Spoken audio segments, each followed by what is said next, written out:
스틱이 없네.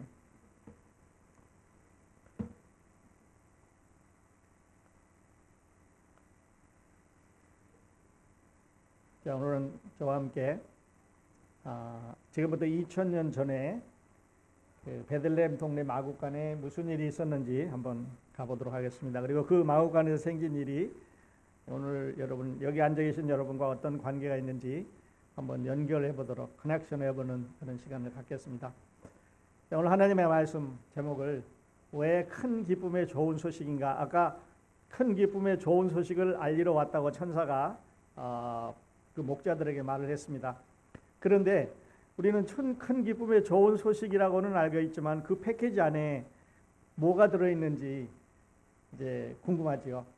여러분 크리스마스 선물 받으시거나 생일 선물 받으시거나 이렇게 받으면 큰 패키지 포장 잘해서 받는 거 참 좋은데 궁금한 게 있습니다. 그 안에 뭐가 들어있을까? 그래서 아무리 포장을 잘해도 우리는 그걸 뜯고 그 내용물을 가지려고 하지요. 천사들이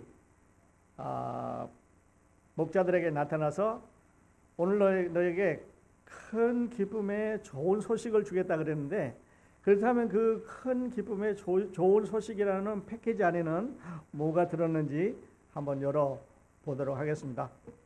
지난주에 우리는 우리 참석하신 분은 아시겠습니다만은 그 요나서 중에서 기도하는 선교사, 그래서 이번에 이제 공부하는 제목이 요나를 선교사로 이렇게 보고 있기 때문에 도망가다가 붙잡혀서 다시 이제 그 물고기 뱃속에서 기도하는 그런 광경을 함께 봤는데, 인생의 모든 결정은 그 순간순간에 우리에게 주어지는 결정의 문제라고 말씀을 드렸습니다. 그래서 어떤 순간에 이제 자동차 타고 가시다가도 오늘 지금 오른쪽 선으로 차선을 바꿀 거냐 안 바꿀 거냐 하는 것부터 시작해서 식당에 가서 오늘 메뉴는 뭘로 할 거냐, 주일날 아침에 오시면서 여러분 옷은 어떤 걸로 입고 갈 거냐, 아니면 밖에 나가서 신발이 여러 개 있는 분들은 오늘 어떤 신발을 신으면 좋을까, 또 헤어스타일은 어떻게 하면 좋을까 하는 결정들을 순간순간에 하시게 되는데, 우리 신앙에서도 다르지 않습니다. 여러분 이런 결정을 하실 때 잘못하게 되면 큰 이런 요나와 같은 어려움을 당한다고 말씀을 드렸는데, 요나가 주는 교훈은 이것은 요나의 이야기가 아니고 이스라엘의 얘기가 아니고 바로 우리들도 이렇게 요나처럼 어떤 순간에 결정을 잘못하면 그 값을 we have to pay for the decision we made. 우리가 결정하는 그 결정의 값을 내야 된다고 말씀을 드렸습니다. 그리고 이제 오늘 크리스마스 같이 보게 되는데요. 2000년 전 베들레헴으로 같이 가겠습니다. 이 베들레헴이라는 요 동네는 예루살렘으로부터 한 6마일 정도 사우스에 있는 동네입니다. 그리고 역사적으로 보면 아주 오랜 이런 의미를 가지고 있는데, 여러분 아시는 대로 이스라엘의 두 번째 왕 다윗이 이제 목동이었고 그 왕으로 뽑혔다고 그랬는데 뭐 골리앗하고 싸움에서 이기기도 했고 많은 좋은 일을 했는데요. 바로 요 지역에서 요 베들레헴 출신입니다. 여기 베들레헴에 태어나서 여기 베들레헴에서 태어나서 여기서 요 지역에서 목동을 했습니다. 그러니까 예수님이 태어나시기 벌써 오래전에 이 베들레헴이라는 장소는 하나님께서 준비하시고 자기의 왕을 거기에서 출생시킨 아주 중요한 이런 의미를 갖고 있는 그런 지역인데, 예루살렘에서 한 6마일 정도 남쪽에 있습니다. 근데 이제 우리가 크리스마스 이야기 가운데 나오는 동방박사들은 예루살렘으로 들어갔지요. 그래서 헤롯이 이제 성경학자들을 모아놓고 이스라엘의 왕으로 나신 이가 어디에 있겠냐 하니까 베들레헴이다 이렇게 말을 했습니다. 다윗의 동네라고도 하고 베들레헴이라고 말을 하는데, 그날이 이제 그 평상시하고 똑같은 날입니다. 목자들이 들에서 양을 치고 있습니다. 또 뒤에 말씀드리겠습니다만은 목자들은 이제 풀이 좋아지면 양들을 데리고 나가서 그 들에서 생활을 합니다. 거기서 텐트를 치고 그 풀이 다 없어지면 또 다음 자리로 옮겨가고 또 다음 자리로 옮겨가서 양을 살찌게 해가지고 양을 잘 기르고, 그동안에 새끼도 낳는 게 있을 거고, 그 다음에 죽는 양도 있을 거고, 그 다음에 이제 점점 몸이 불어나서 처음에 출발할 때보다 돌아올 때는 더 많은 이런 양들이 되게 되는데, 이 목자들은 사회적으로 아주 낮은 사람들입니다. 그래서 이 양을 길러가지고 그 부자들에게 공급을 해서 부자들이 그 양을 사가지고 하나님의 성전에 들어가서 유월절에 그 양을 잡아서 자기들이 기른 양을 잡아서 하나님 앞에 제사를 드리기 위해서 그것을 준비해 주는 그런 사람들이라고 말씀을 드릴 수가 있겠습니다. 정상적으로 이제 보통 날과 똑같이 양을 치고 있는데 오늘 하루 아주 급변하는, 지금까지 한 번도 보지 못했던, 아니면 세계 역사상에서 한 번도 일어나지 않았던 놀라운 일이 바로 그들에게 생겼습니다. 하늘이 밝아진 거지요. 그리고 낮처럼 됐습니다. 그리고 그 가운데서 이제 천사가 나타나서 그들에게 이야기를 합니다. 왜 천사가 예루살렘에 가지 않고 예루살렘의 성전에 간다든지, 예루살렘에 부자 들어간다든지, 예루살렘의 성경학자들에게 간다든지, 예루살렘의 유대인들을 이 유명한 사람들에게 가지 않고 아무 가치 없는 들의 목자들에게 갔겠느냐 하는 걸 여러분 한번 생각해 주실 수 있기를 바랍니다. 왜 하필이면 목자들에게 갔을까?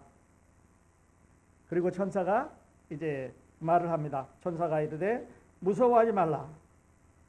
보라, 내가 온 백성에게 미칠 큰 기쁨의 좋은 소식을 너희에게 전하겠다라고 말씀을 하시면서 오늘 다윗의 동네에 너희를 위하여 구주가 나셨으니 곧 그리스도 주시니라라고 말합니다. 이 다윗의 동네라는 데가 아까 베들레헴을 말합니다. 그러니까 베들레헴에 오늘 이제 그리스도 주가 나왔다고 이야기를 해줍니다. 처음에는 천사가 an angel, 한 사람이 하나가 나타났지만 나중에는 아주 great multitude of angels, 아주 많은 천사들이 이제 그 베들레헴 상공에서 찬양을 불렀습니다. 오늘 많은 찬양들이 웅장한 찬양을 들으면 우리는 마음이 기쁩니다. 그런데 그 당시에 온 하늘을 천사들이 덮으면서 할렐루야를 부르고 이제 왕 중에 왕이 나셨다고 찬양을 부르는 광경을 한번 여러분 생각을 해주실 수 있기를 바랍니다. 아주 많은 천사들이 나타나서 어떤 찬양을 불렀는지 나와 있지 않습니다. 또 이제 그 방문했던 천사가 누구인지도 말하고 있지 않습니다. 그러나 하여튼 그날 밤에 아주 특별한 이런 일이 생겼는데 그 딘 웰레먼이라고 하는 성경학자가 그날 밤의 광경을 이렇게 이야기를 했습니다. 우리 영어를 알아듣는 친구들은 Christmas is a delightful disruption of the way things normally go. 보통 일이 일어나던, 보통 생활하던 그 일이 완전히 뒤바뀌는 새로운 이런 변혁이 일어나는 날이라고 크리스마스를 정의를 했습니다. 자, 구약에서 신약으로 바뀌었죠. BC에서 서력 기원 전에서 기원 후로 바뀌었죠. 이스라엘의 제사 제도가 바뀌었죠. 구원받는 방법이 바뀌었죠. 하늘나라 가는 방법이 바뀌었죠. 성경을 해석하는 방법이 바뀌었죠. 하늘에만 계시던 하나님이 우리한테 오시니까 모든 것이 바뀌는 아주 중요한 그런 날인데 아주 함축성 있게 잘 표시를 했다고 생각을 합니다. 천사는 지금 신약성경에 들면서 세 번째 세상에 내려왔습니다. 아마 이 기간 동안에 굉장히 바쁘게 활동을 하셨던 것 같아요. 첫 번째는 제사장 사가랴에게 갔습니다. 엘리자베스의 남편이죠. 너가 아들을 낳을 건데 이름을 요한이라고 하라. 그래서 요한의 아버지 사가랴에게 갔고 아내 엘리자벳이 요한을 뵈서 이제 낳게 했습니다. 그리고 다시 6개월 후에 처녀 마리아에게 가서 하나님의 은혜를 입은 자여 하나님이 너와 함께 계시도다 하면서 내가 이제 아들을 배워서 낳으면 이름을 예수라고 하라. 어떻게 처녀가 이런 일이 있겠습니까? How can this be? 이렇게 말합니다.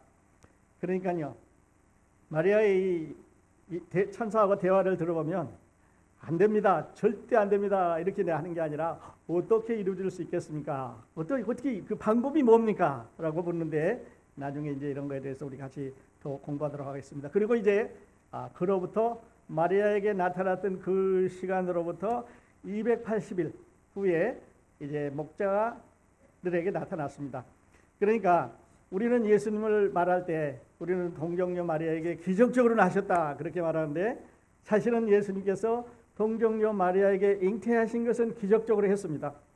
그러나 그는 그 마리아의 뱃속에서 우리하고 똑같은 과정을 거쳐서 280일 그 기간 동안에 어린아이가 태어날 그 기간 동안에 마리아의 뱃속에 있었습니다.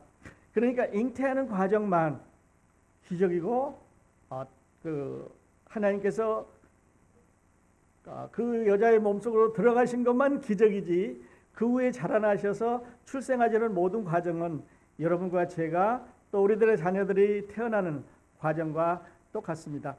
말씀드렸던 대로 처음에는 천사 한 사람이 그리고 나중에는 아주 많은 천사의 무리들이 이제 하늘에서 찬양을 불렀는데요. 천사가 준 메시지가 무서워하지 마라. 보라 내가 온 백성에 미칠 큰 기쁨의 좋은 소식을 너희에게 전하노라. 오늘 다윗의 동네에 너희를 위하여 구주가 나셨으니 곧 그리스도 주시니라. 근데 이 말씀을 자세히 보면은요 이런 뜻입니다. 자, 목자들은 저렇게 들에서 사는 사람들입니다. 들에서 먹고 들에서 자고 짐승과 같이 생활하고 죽은 짐승은 치워야 되고 새끼 난 짐승은 돌봐야 되고 아픈 짐승은 치료해야 되고 이런 짐승들과 생활하는 사람들이기 때문에 성전에 들어가서 하나님 앞에 제사를 드릴 때는 이미 unclean, 이 사람들은 부정한 사람들이라고 정해져 있습니다. 그래서 성전에 들어갈 수가 없는 그런 사람들 뿐만 아니라 아주 가난한 사람들입니다. 집에 이제 자주 못 가는 이런 사람들이죠. 그리고 그 낮은 그룹에 공부를 많이 하고 성경을 많이 알고 좋은 가정에서 태어나고 부잣집이고 뭐 영리하고 이런 사람들은 목자로 갈 리가 없었으니까 가난한 사람들이고 the low class, low level class의 사람들이 목자라고 말씀을 드릴 수가 있습니다. 양을 길러서 6월절에 제사용으로 팔아서 이제 생활을 하고 부정한 사람들이고 그다음에 들에서 수개월 동안 살아야 되기 때문에 뭐 샤워를 한다든지 좋은 음식을 먹는다든지 좋은 집에 누워서 잔다든지 뭐 성경을 읽는다든지 이런 거하고는 전혀 관계가 없는 들에서 사는 사람들입니다. 그런데 하나는요 예수께 달려간 사람들입니다. 천사가 그렇게 이야기를 해주자 이들은 천사의 이야기를 듣고 베들레헴으로 달려갔습니다. 얼마만큼 거리에 달려갔는지 성경은 나와 있지 않지만 어쨌든 마리아에게 달려갔다고 성경은 우리에게 말씀을 해주고 있습니다. 왜 큰 기쁨인가 하는 거는요. 첫 번째 이런 이유 때문에 그렇습니다. 오늘 다윗의 동네에 어린아이가 태어났습니다. 자, 그날 밤에 예루살렘뿐만 아니라 전 세계 많은 지역에서 어린아이가 태어났을 수 있습니다. 꼭 예수 한 사람만 태어났다고 생각하지 마시고 그 이스라엘 안에도 어린아이가 많이 태어났을 거고 전 세계적으로 본 어린아이들이 많이 태어났을 텐데 그 중에서 이 어린아이가 베들레헴에 태어났기 때문에 기쁜 소식입니다. 예루살렘에 태어났으면 이 아이는 기쁜 아이가 아닙니다. 아니면 유대인의 어떤 다른 지역에서 태어났으면 이 아이는 우리하고 상관이 없는 기쁜 소식하고는 상관이 없는 날인데 베들레헴에 오셨기 때문에 기쁜 소식입니다. 우리 사무엘상에 보면은요. 너는 기름을 뿔에 채워가지고 가라. 내가 너를 베들레헴 사람 이사에게로 보내리니 이는 내가 그 아들 중에 한 왕을 예선하였습니다. 여기서 말하는 한 왕은 다윗을 말합니다. 그래서 선지자에게 이제 그 집으로 가라 그러죠. 다윗의 아버지 집에 가서 그 중에 아들 하나를 골라서 왕으로 삼으라 그러는데 이 이새라는 아버지는 맏아들부터 선지자 앞에 불러드립니다. 너 1번 큰아들 들어와라 인사하고 둘째 아들 들어와라 인사하고 셋째 아들, 넷째 아들, 다섯째 아들, 여섯째 아들 다 들어와서 공손하게 인사를 하는데 전부 다 노를 받았습니다. 그리고 이제 당신 아들 이것뿐이 없느냐 그러니까 이새가 말하기를 막내둥이 하나 있긴 있는데 그럼 나이 차이도 많이 나고 이런 거하고 전혀 상관없이 지금 들판에서 양들하고 개구장이들 노릇을 하고 있으니까 그 아이가 왕이 될 수 있다고는 난 생각을 안 한다고 아예 명단에서도 빼버렸습니다. 인사도 시키지 않았는데 선지자 사무엘이 그 아이를 데려오라고 말합니다. 그리고 그 아이를 보자마자 하나님의 성령의 감동을 받아서 안수를 하면서 이 아이가 바로 이스라엘의 왕이 될 거라고 지정을 해줍니다. 그러니까요. 사람은 겉모습을 보지만 하나님은 그 안에 있는 잠재력, 다윗이 앞으로 어떤 일을 할 것인가를 보신 거지요. 그래서 그를 왕으로 삼으시고 그때서부터 소년 다윗은 이제 거기서 자라나기 시작하는데 바로 그 동네가 어디냐면 베들레헴입니다. 우리가 말하는 예수님이 태어난 베들레헴이니까 아주 오랜 역사를 가지고 있다고 말씀을 드릴 수가 있겠고요. 예수님이 태어나기 600~700년 전에 미가라고 하는 선지자가 베들레헴에 대해서 이렇게 말했습니다. 베들레헴 에바브라다야, 너는 유다 족속 중에 작을지라도 이스라엘을 다스릴 자가 네게서 네게로 나올 것이라. 그의 근본은 상고의 태초니라라고 예언을 했습니다. 에바브라다라고 하는 베들레헴에서 태어나는 한 왕이, 한 아기가 태어나게 되는데, 그 아기는 어머니 뱃속에 생겨서 바로는 인도된 게 아니라 아주 오래 전서부터 하나님과 함께 계시던 하나님의 아들이라고 얘기를 해줍니다. 그러니까 이 아이가 베들레헴에서 그날 태어났다고 하는 것은 우리에게 기쁜 소식입니다. 왜냐하면 다른 지역에 태어났다면, 다른 지역에 많은 태어난 아이 중에 하나였다면 우리하고 상관이 없고 성경의 예언하고 상관이 없기 때문에 다윗의 동네에서 그날 밤에 태어나야 되는데 그가 태어났습니다. 그래서 기쁜 소식이 되는 거죠. 그러면은요, 오늘 다윗의 동네에 이렇게 말했습니다. 오늘이라는 말이 today 이렇게 말하는데, 어떻게 보면 24시간 오늘이 별로 중요한 것 같지 않지만요, 거꾸로 보면 아까 마리아에게 수태고지를 해주고 이제 그 due date, 어린애를 낳을 시간을 다 지나서 어린애 낳는 날이 오늘이기 때문에 오늘 태어났다고 하는 것은 중요한 의미를 갖습니다. 만일 베들레헴에 그 당시에 어린아이가 태어났다고 했는데 일주일 전에 태어난 아이나 일주일 후에 태어난 아이가 있다고 하면은 오늘과는 상관이 없는데, 메시아가 하나님의 아들이 예수 그리스도가 태어난 날은 마리아가 임신한 날부터 시작해서 정확하게 잘 계산해서 오늘 태어나면 하나님의 아들이 됩니다. 그러니까 기쁜 소식이에요. 어제 태어난 아이는, 아니나 내일 모레 일주일 후에 태어난 아이는, 아니면 다윗의 동네 밖에서 태어난 아이는 기쁜 소식이 아닌데요. 예수 그리스도를 잉태하게 될 때, 기적적으로 잉태할 때, 이 부분만 기적입니다. 잉태하게 될 때 누가는 이렇게 기록했습니다. 천사가 일러 가로되 마리아여 무서워 말라. 내가 하나님께 은혜를 얻었니라. 보라 내가 수태하여 아들을 낳으리니 그 이름을 예수라 하라. 요 날로부터 시작해서 딱 계산해 보니까 어린애날 듀데이트가 천사가 내려와서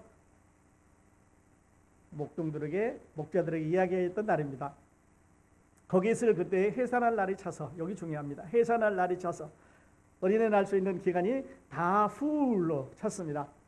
아들을 낳아 강보에 서서 구유에 누웠으니 이는 사관에 있을 것이 없음이로라. 그런데 그날 밤에 천사들이 목자들에게 말을 했기 때문에 이 아이가 하나님께서 그 마리아에게 약속하신 그 아들이기 때문에 우리에게 기쁜 소식이 되는 것입니다. 세 번째는요, 온 백성에게 전할 기쁜 소식을 이랬는데, 이스라엘에게 전할 기쁜 소식을 하면 we are excluded. 우리는 소용이 없습니다. 아니면 어떤 그룹에게, 아니면 어떤 제한을 두고 어떤 사람들에게만 해당되는 아들이라고 하면 우리에게는 기쁜 소식이 될 수가 없는 거죠. 그런데 온 백성을 위해서, 모든 죄인들을 위해서 오셨기 때문에 여러분과 저와 우리 자녀들과 우리 세상에 있는 모든 사람들을 위해서 오셨기 때문에 이것은 기쁜 소식입니다. 한쪽 partial 아니면 limited 이렇게 그 사람들을 위해서 오셨다면 우리는 상관이 없겠지요. 그런데 온 백성을 위해서 오셨기 때문에 기쁜 소식이 됩니다. 인자에 온 것은 잃어버린 자를 찾아 구원하려 함이라. 잃어버린 자는 누구든지, whoever, 누구든지 찾아서 구원하기 위해서 오셨다고 예수님은 누가복음 19장 10절에서 말씀을 하셨습니다. 또 우리가 공부했던 마가복음 10장 45절에는요. 우리 한번 같이 읽을까요? 큰 소리로 한번 같이 읽겠습니다. 인자에 온 것은 섬김을 받으려 함이 아니라 도리어 섬기려 하고 자기 목숨을 많은 사람의 대속물로 주려 함이니라. 아멘. 예수님이 그렇게 오셨는데요. 그래서 기쁜 소식입니다. 네 번째는요, 구주로 오셨기 때문에, 거기 보면 오늘 다윗의 동네에 너희를 위하여 구주가 나셨으니 곧 그리스도 주시니라. 그가 구주이기 때문에 좋습니다. 그 아이가 보통 아이가 아니라 세상을 구원할 구세주로 하나님께서 보내신 어린 양이기 때문에 우리에게 기쁜 소식이 됩니다. 그리고 그 어린 양은 하나님께서 정해진 코스에 따라서 이제 갈보리산 십자가로 가셔서 우리가 공부했던 대로 그곳에서 돌아가셨습니다. 그리고 세상의 모든 죄를 다 사했다고 선포를 하셨는데 사도행전 4장 12절에는 이렇게 말씀하고 있습니다. 다른 이로서는 구원을 얻을 수 없나니 천하 인간의 구원을 얻을 만한 다른 이름을 우리에게 주신 일이 없음이니라. 그런데 누구만 있냐면 예수 그리스도, 바로 오늘 밤에 다윗의 동네에 마리아를 통해서 태어난 그 아들을 통해서만 구원받을 수 있기 때문에 우리에게 기쁜 소식이 되는 것입니다. 우리가 잘 아는 요한복음 3장 16절에는요. 하나님이 세상을 이처럼 사랑하사 독생자를 주셨으니 이는 저를 믿는 자마다 whoever believes in him 멸망하지 않고 영생을 얻게 하려 하심이라 라고 그 아들에 대해서 하나님께서 말씀해 주셨기 때문에 기쁜 소식입니다. 얼마나 기쁜 소식인지 몰라요. 만일에 우리가 이 아들을 우리 예수 그리스도라고 하는 이 아들을 그날 밤에 그 시간에 딱 맞춰서 거기에 앉으셨으면 우리는 지금 죄를 씻기 위해서 몸부림치고 우리는 지금 이 죄 때문에 괴로워하고 평생 동안 씻으려고 노력해도 할 수가 없었을 텐데 이 기쁜 소식을 우리는 듣고 믿고 그래서 하나님의 자녀로 프리맨으로 자유한 사람으로 살아가기 때문에 기쁜 소식이 되는 거죠. 다섯 번째는요. 메시아로 오셨기 때문에 구주뿐만 아니라 메시아로 오셨습니다. 이것은 메사야. 하나님이 육신을 입고 오셨고 하나님과 사람 사이의 중보자가 되어 오셨고 그리고 우리를 하나님과 화목시키러 오신 어린아이이기 때문에 기쁜 소식입니다. 얼마나 기쁜 소식인지 몰라요. 여섯 번째는요. 목자들이 들에서 소식을 들었습니다. 다윗의 동네에 어린아이가 났다 라고 얘기했을 때 안 갔으면 가서 확인 안 했으면 이건 기쁜 소식이 안 될 수 있는데 목자들이 가보니까 거기에 우리가 아는 대로 말구유에 어린아이가 태어났습니다. 저는 이 말씀 읽을 때 늘 이제 우리 크리스마스 카드에 본다든지 뭐 장식에 본다든지 이러다 보면 아주 이쁘게 뭐 말구유에 어린아이가 누워있고 이런 걸 내는데 한번 우리가 갖고 있는 상식을 사용해서 가보십시다. 지금 마리아는 아마 15살 전후의 소녀입니다. 그리고 우리 선배님들은 이제 어린아이를 낳아보셨습니다만 그 소녀가 첫 아이를 그날 밤에 낳습니다. 지금 지푸라기밖에 없는 마구간에서 어린아이를 낳는데 그를 도와줄 수 있는 사람이 남편 요셉이와 그리고 요셉만 있었겠느냐 하는 생각도 해봅니다. 아마 그 동네에서 이 어린 소녀가 어린아이를 낳는데 진통도 엄청나게 힘들었을 거고 그 뒤처리하는 과정이 많은 뒤처리를 해야 되는데 그 뒤처리를 위해서 동네 할머니나 동네 아주머니들이 와서 도와줬을까 안 해줬을까 하는 생각을 해봅니다. 혼자서 불가능한 일이죠. 남편이 이거를 다 돕는다는 일도 불가능한 일입니다. 하나님께서 여기에는 기적을 주시지 않았습니다. 마리아가 기적적인 방법으로 천사의 도움으로 어린아이를 낳느니라 그렇게 말 안 하고 마구간에 낳았다고만 기록한 걸로 봐서 모든 고통과 통증과 어려움을 다 지나셔서 거기에서 태어났는데요. 그리고 목자들이 가보니까 실제로 거기 어린아이가 있었습니다. 저는 이 부분을 참 좋아합니다. 왜냐하면요. 구원은 모든 사람들에게 선포되었습니다. 그런데 그 구원이 자기의 것이 되기 위해서는 그 영원한 생명이 자기의 것이 되기 위해서는 그 사실을 여러분이 가서 직접 확인하셔야 됩니다. 이게 내 건가? 내가 믿었느냐 하는 것을 확인 안 하시면요. 이건 마구간에 어린아이가 낳구나 하고 끝나는 어떤 이론적인 될 수도 있고 철학적인 지식이 될 수도 있고 그때 그 이야기로 될 수도 있고 그러나 가서 그 어린아이를 직접 범으로 인해서 이 어린아이가 바로 좋은 그 큰 기쁨의 소식을 안고 온 어린아이라고 하는 걸 확인할 수 있기 때문에 그렇습니다. 여러분 오늘 크리스마스 보내시면서요. 이 예수가 여러분과 어떤 관계가 있으십니까? 여러분은 직접 여러분의 마음으로, 여러분의 눈으로 이 예수 그리스도를 확인하셨습니까? 목자들처럼 달려가서 확인하실 수 있으면 좋겠습니다. 자, 달려가 봅니다. 봤더니 어린아이를 낳지요. 우리는 이렇게 아름다운 이런 그림으로 상상을 해봅니다만, 실제로 저 당시 우리가 2000년 전으로 돌아가서 그 마구간의 모습을 보면 저렇게 신선하고 아름답지는 않았을 거예요. 아마 수절도 있었을지 모르겠고, 또 누군가가 그거를 뒤처리를 잘 하지 않아서 고통당할 수도 있었는데, 우리는 그냥 너무 아름답게만 이렇게 생각하는데 고통스러운 가운데 예수님 오셨습니다. 다른 사람들이 이제 그렸던 모습인데요. 그리고 한 번 더 말씀드리는 것은, 믿음은 확신입니다. 믿음은요, 머리로 아는 게 아닙니다. 믿음은 성경 공부만 해서 되는 게 아니에요.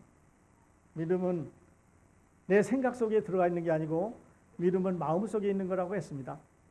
마음으로 믿어 의에 이르고 입으로 시인하여 구원에 이르느니라. 그래서 어떤 사람들은 예수 그리스도가 누군지 알고 머리로 알고 배우고 한 데서 마음으로 믿는데 몇십 년이 걸렸다고 말합니다. 어떤 사람들은 성경을 많이 공부해서 머리 가운데, 머릿속에는 예수님이 있습니다. 그래서 목사도 될 수 있고, 그래서 장로도 할 수 있고, 그래서 집사도 할 수 있고, 전도사도 할 수 있고, 찬양대원도 할 수 있고, 그래서 가르치는 사람도 할 수 있고, 지도자도 할 수 있는데요, 그것은 머리로 아는 예수입니다.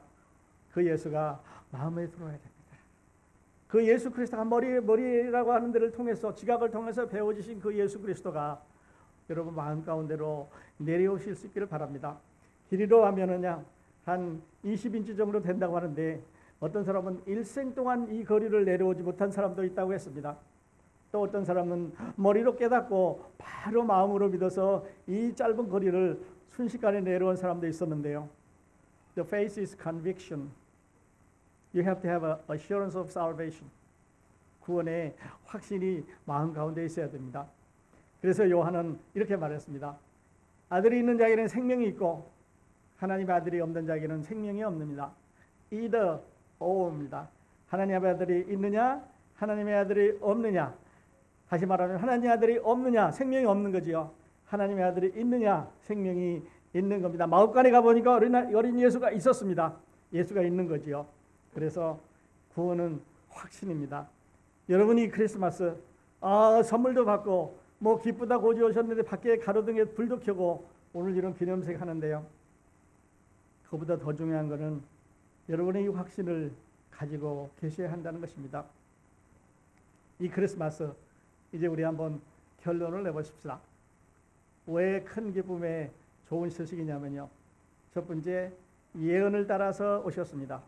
한국에 태어난 메시아는, 한국에서 태어났다고 하는 예수라는 사람들은 다 가짜입니다. 왜냐하면 그들이 거기서 한국에서 태어난다는 예언이 없고요, 그 다음에 그날 밤에 태어난다는 예언도 없기 때문에 다 가짜입니다. 다윗의 동네에 태어나셔야 되고 오늘 그날 태어나야 됩니다. 온 백성을 위해서 태어나야 되고요, 구주가 되셔야 합니다. 그리고 목자들은 아기인 것을, 그 아기가 바로 마리아를 통해서 10개월 전에 천사가 약속했던 그날로부터 세상을 날이 찬 그날까지, 그때까지 기간을 거쳐서 태어난 아기인 것을 확인을 했기 때문에 그렇습니다. 이렇게 예수님 오셨는데요, 좋은 소식에, 큰 기쁨의 좋은 소식, 큰 패키지 안에 싸웠습니다. 그리고 그 패키지 열어보니까 오늘 나야 되고 다윗의 동네에 나야 되고 여러분과 저의 구주가 되셔야 우리는 그 기쁨이 우리의 기쁨이 됩니다. Joy to the world를 하죠. 기쁘다 구주 오셨네. 근데 그 기쁨이 하늘에 있는 기쁨이 아니라 여러분 마음 가운데 들어오는 예수 그리스도가, 그 갈보리산 다윗의 동네에 나셨던 예수 그리스도가 오늘 여러분의 마음 가운데 계신지 좀 확인하시고, 이제 우리 예배 마치실 때 그렇게 고난 받으시고 어려움 당하시고 십자가 가주신 것을 감사하는 이런 크리스마스가 다 되었으면 좋겠습니다. 기도하겠습니다.